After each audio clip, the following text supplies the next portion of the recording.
For ACUsports.com, I'm Grant Boone here with soccer coach Casey Wilson. Coach, your team a couple of 1-0 losses. Friday at Tulsa, at home Sunday in overtime to UTEP. It's the nature of soccer, isn't it? A play here, a play there, and you're 0-2 compared to 2-0. And that's how it always is. You know, sometimes you feel a little bit lucky after maybe scathing through about 3 wins with one loss. But now we just need to fight back and just be on the winning end of one of those. You know, you asked a lot of your team to come out and play 2 very solid Division I, proven Division I opponents. Score aside, how did you feel like your team held up? I thought we did a good job. I mean, the most part, the fight needs to be there, and it was there this weekend. It's just now, on the tactical side, we just need to clean some things up and just give ourselves more chances to score.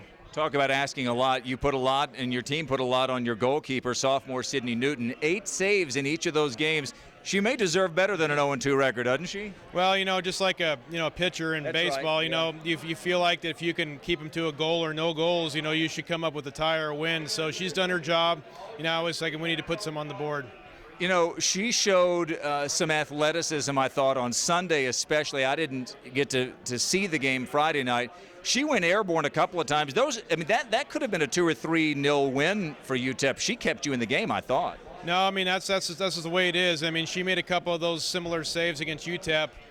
Like I said, you look at a save, and a save could just be catching a ball, but it could be blocking a shot that's going right in. And she probably, out of the 8 saves per game, she probably had about 4 or 5 that were balls that were on frame that she knocked away. But, like I said, we need to start putting those types of pressure on the other team and see if we can get some of those results. Friday, you get Wayland Baptist. The game is going to be played at 5 p.m. over at Hardin-Simmons Field.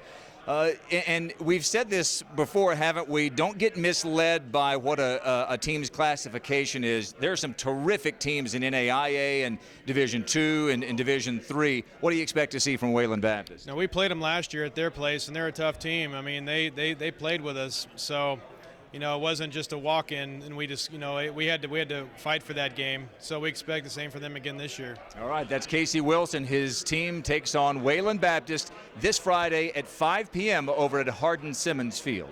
I'm Grant Boone for ACUsports.com.